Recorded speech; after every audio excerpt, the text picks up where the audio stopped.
당연하죠. 저희 식구들도 그렇고 네네. 괜히 명예훼손도 되고 했으니까.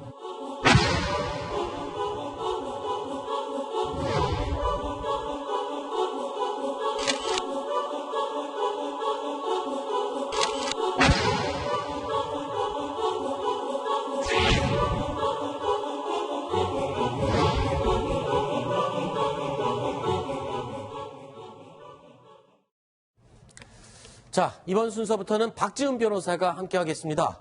박지훈 변호사 나와 있습니다. 어서 오십시오. 안녕하세요. 네. 자, 영상 잠깐 보셨습니다만 고 김광석 씨의 아내이죠. 서혜순 씨. 과연 방송에 출연해서 뭘 말하고 싶었던 것일까요? 남편과 딸 서연 양의 죽음에 대해서 해명에 나서긴 했지만 그 해명 이후에 대중들의 시선은 더더욱 차가워진 것 같습니다. 자, 이 이야기 좀 더 나눠보겠습니다. 서혜순 씨가 본인이 직접 출연 의사를 밝혔고 그래서 한 뉴스에 출연해서 입장을 밝혔는데 앵커의 질문에도 약간 횡설수설했다. 이건 본 사람들이 많이 느낀 공통적인 부분이었던 것 같습니다. 네, 저도 어제 이 TV를 시청을 했는데 좀 여러 가지 제스처를 많이 사용하고 좀 그 명확한 답변을 하지 않았던 것 같습니다. 뭘 얻기 위해서 나왔을까요? 저는 제일 궁금한 게 과연 저 인터뷰를 왜 했을까?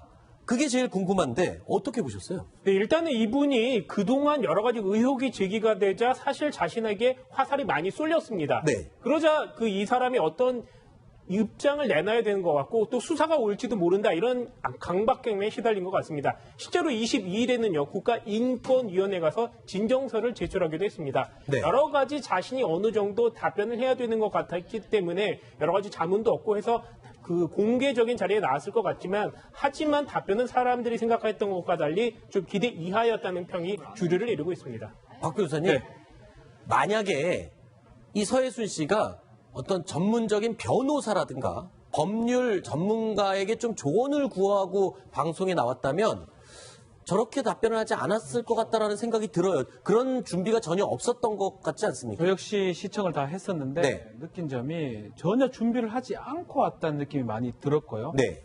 사실 정말 준비된 질문들이 있었습니다. 네. 이 질문은 당연히 들어와야 될 질문에 대한 당연한 답변도 사실 없었고 네. 이렇게 답변하면 쉽게 빠져나갈 수 있는 부분도 많이 빼버렸어요. 특히 서현 양의 그 사망 부분에 대해서 왜 알리지 않았나 이 부분에 대해서 명확하게 설득을 못하고 있거든요. 해명이 안 되고 있거든요. 그러니까 저는 왜 저 자리에 나왔는가 자체가 사실 좀 의문입니다. 그렇군요. 다들 비슷한 생각을 했군요. 자, 그런데 이 해당 인터뷰를 지켜봤던 한 사람이 있습니다. 김광석 씨의 친형 김광복 씨인데요. 서혜순 씨가 출연한 방송을 직접 본 뒤에 이런 심정을 밝혔습니다. 들어보시죠. 보기는 봤는데 신경이라는 게 뭐 거짓말만 하는 사람 들어보여 투명 같은 얘기고 조금이라도 어떤 진실에 가까운 얘기를 해줄 줄 알았더니 너무 황당하다라고 하셨던 부분이 있으세요? 다죠 뭐 다. 자, 어제 서혜순 씨의 언론 인터뷰를 보고 저희가 짚어볼 부분이 있습니다. 가장 논란이 됐던 부분이 인터뷰 도중에 서혜순 씨의 이 태도입니다. 시종일관 아주 과도한 제스처와 손짓, 몸짓이 있었고요. 그리고 눈을 매우 자주 깜빡이는 시선.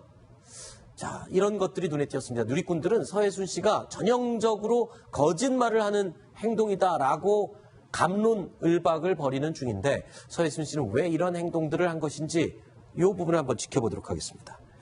자, 저희가 전문가에게 물어봤습니다. 이런 과장된 행동 어떤 것을 의미하는지 들어보시죠. 상대방의 대화에 집중하지 못하는 어떤 그런 태도라든가 습관 자체가 평소부터 서혜순 씨한테 있었을 가능성도 있어요. 김광석 씨에 대한 어떤 연민이라든가 슬픔이라든가 그리움 같은 부분은 거의 표현이 안 되었었던 것 같아요. 짐작하는 그 사람의 태도라고 하는 거는 생리 현상인 거지 그거를 보고 나서 거짓이다 아니다를 구분하는 건 위험한 부분은 있다는 거죠.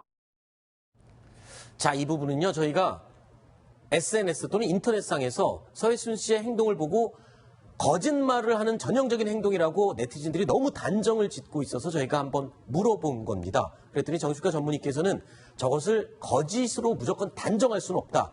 저런 습관이 있었을 수 있고 긴장하면 나올 수 있는 행동들이다. 이렇게 지적을 해줬습니다. 신종숙 차장은 어떻게 보셨어요?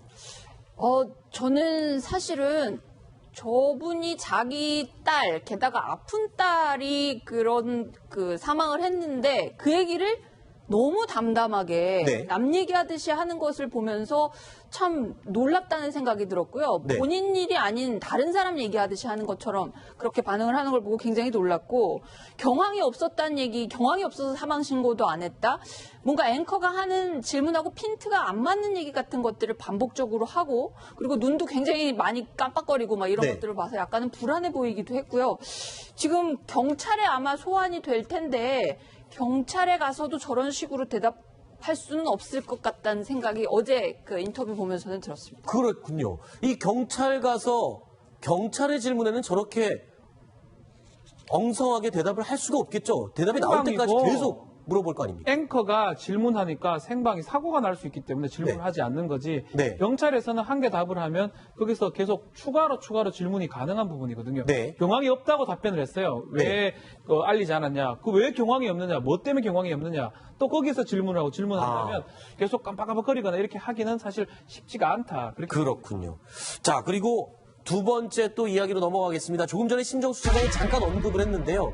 남편과 딸의 죽음을 이야기를 하고 있는데 너무 담담한 표정, 심지어는요. 순간순간 멋쩍은 웃음을 짓기도 했습니다. 어떤 심리 상태인지 이 부분도 전문가에게 물어봤습니다. 들어보시죠.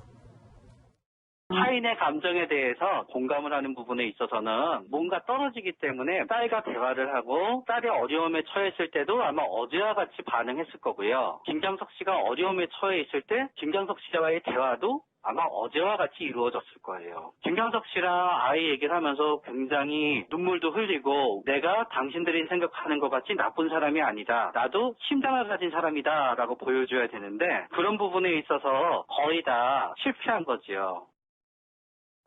손수호 변호사님, 네. 그러니까 다들 네티즌들이 또는 시청자들이 제일 궁금했던 게 어떻게 자식의 죽음을 얘기하고 남편의 죽음을 얘기하는데 눈물 한 방울이 없느냐, 이 부분에 대해서 비난이 굉장히 많았었거든요. 그렇습니다. 저도 사실 이 사건에 대해서 시간이 오래 지났습니다만 의심이 들고요. 네. 그리고 또 일반적이지 않은 모습을 어제 보인 것만은 사실인 것 같습니다. 네. 그런데 또 조금 전에 그 최명기 그 전문의의 그 이야기와 좀 일맥상통하는 부분인데, 그렇다고 하더라도 과연 이게 살인의 증거라고 볼 수 있겠느냐, 이 부분은 좀 조심할 필요는 있을 것 같아요. 네. 그래서 시간이 굉장히 오래 지나긴 했습니다. 네. 그리고 또 공감 능력이 떨어지는 성격일 수도 있고요. 그렇죠. 네, 그리고 또 연민의 감정이나 그리움의 감정보다 다른 감정이 더 많을 수도 있습니다. 이게 보편적이는 않습니다만 개인의 성격상 또는 개인이 겪은 일을 돌이켜볼 때 그럴 수도 있거든요. 그렇죠. 따라서 보다 좀 객관적이고 보다 명확한 어떤 그 증거까지는 아니더라도 어떤 단서라도 있어야 수사를 좀 이어나갈 텐데 그렇지 못할 것 같은 생각이 들어서 안타깝고요. 또 오늘 서희수 씨가 최초로 사망 진단서를 공개를 했습니다. 네. 그 사망 진단서 내용만 보자면은 사실 이거를 살인이 있었다고 보기도 좀 어려운 측면들이 있습니다. 네. 그래서 저 역시 의혹이 남아 있고 의심이 됩니다만 너무 또 비난 일변도로 가기에는 또 약간 좀 어려운 측면도 있었고. 그렇죠. 저희가 오늘 이 아이템을 준비하면서 이 어제부터 일고 있는 인터넷상에서 또는 SNS상에서의 일반적인 매도와 비난, 이 부분에 대해서는 저희가 철저히 좀 짚고 넘어가야겠다라는 차원에서 정신과 전문의의 객관적인 얘기를 계속 함께 들으면서 진행하고 있습니다. 자, 그리고 세 번째 또 이상한 점들, 의문이 들었던 점들입니다. 남편과 딸의 죽음을 이야기하면서요, 남편에 대해서는 김광석 씨, 그리고 딸에 대해서 이야기할 때 장애우, 이런 표현을 썼습니다. 나의 딸을 이야기하면서 장애우라는 말을 쓴다는 것, 남편을 얘기하면서 씨를 붙인다는 것. 먼저 서혜순 씨의 목소리 들어보시죠. 저는 그냥 식구들이고 뭐고 다 부르기 싫더라고요. 그래서 안 불렀어요. 제가 그냥 장례 다 했어요. 장애 엄마들한테 장애딸이 죽었다는 얘기를 정말 와서 얘기하기가 정말 힘들어요. 그거는 뭐 장애 엄마만, 부모들만이 알 수 있는 거. 자, 이 부분이 사람들이 굉장히 좀 의아해했어요. 자기 딸을, 장애가 있는 딸을 장애우.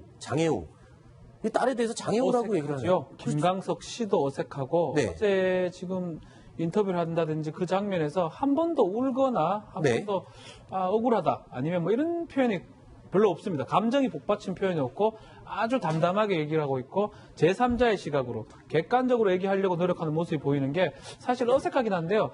저도 손소 변호사님하고 생각은 좀 비슷합니다. 일단 그렇게 한다고 해가지고 그게 범행이라고 보기엔 좀 어려워요. 그렇죠. 그런 인터뷰를 한다 해서 이 사람이 이상하다는 게 아니고 이게 사람에 따라서 뭐 피의자 신문할 때도 마찬가지고 공감 능력이라든지 표현하는 방식도 다 다를 수가 있거든요. 또 그 영화를 보면 알겠지만 영화에서도 항상 그 불안하게 답변하는 모습이 좀 보입니다.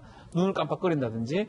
그래서 이제 이 서예순 씨의 독특한 어떤 언어 습관이라든지 태도가 아닌가. 또 이런 태도 때문에 오히려 김광석 씨의 유가족한테는 더 오해를 받을 가능성도 배제할 수는 없다라는 아하, 그래서 그렇군요. 지금 드러난 어떤 상황에 대해서 서현 양의 어떤 사망이라든지 그 부분은 배제하고 김광석 씨의 어떤 사망 관련해서 의심되는 부분은 아직까지 드러난 게 없기 때문에 뭐 저런 인터뷰를 가지고 타살이다 이렇게 얘기하기는 아직은 좀 이르다 생각이 듭니다. 알겠습니다. 그리고 기자들과의 인터뷰에서 과거 김광석 씨, 그러니까 본인의 남편에 대해서 회고를 하는 듯한 이야기도 했습니다. 어떤 내용인지 들어보시죠. 음악 하시는 분인데 워낙 뭐랄까 심성이 음악이 슬프고 하니까 거기에 좀 빠지고 그런 게 좀 있었어요. 보면 성격이 뭐 좀 굉장히 이렇게 좀 뭐랄까 업다운이 심하다는 거는 저도 결혼해서 알았어요. 저는 굉장히 착한 줄 알았는데 모르겠어요. 그건 저도 뭐 김광석 씨가 그냥 뭐 이렇게 써놓은 것 같은데 김광석 씨도 문제가 많았으니까 나중에 뭐 밝혀야 되겠죠.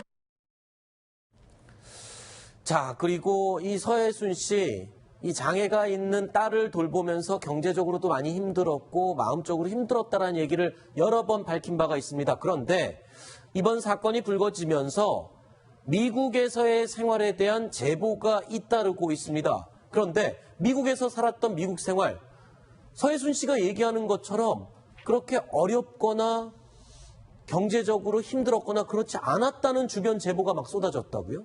그 딸이 죽은 이듬해인 2008년도에 하와이에 가서 네. 운영했던 그 마트가 있습니다. 지금 보시는 저 지금 인데요. 스피드 마트라고 돼 있는 네. 하와이 호놀룰루 와이키키 인근에 있는 작은 슈퍼마켓이라고 합니다. 서예순 씨가 직접 저 마트를 네. 운영하면서 네. 생활했군요. 그 현지에 있는 교포들이 서예순 씨가 운영을 했다라고 제보하면서 이제 저 위치가 알려졌는데 네. 그 당시에 이제 악착같이 뭐 돈을 번다든가 그런 행동은 없었고 그럼 어땠습니까, 평소 생활이? 가게를 자주 비우고 골프를 치러 다닌다든지 네. 뭐 뉴욕에를 왔다 갔다 한다든지 그러니까 뭐 돈이 없어서 부족해 보이지는 않았다 뭐 이렇게 교민들이 이야기를 하고 있어요. 네, 옷차림 같은 것, 뭐 이렇게 평소에 보면은 좀 차림 같은 걸 보면 알 수 있지 않습니까? 어땠습니까? 네, 화려한 굉장히 뭐 지금 그 인터뷰하러 나온 그 복장 같은 것들도 어떻게 보면 굉장히 좀 고급스러워 보였는데 네. 당시 저 마트를 운영할 때도 되게 화려한 인상으로 그 주변 그 교포들한테는 그렇게 비쳤다고 합니다. 네. 그리고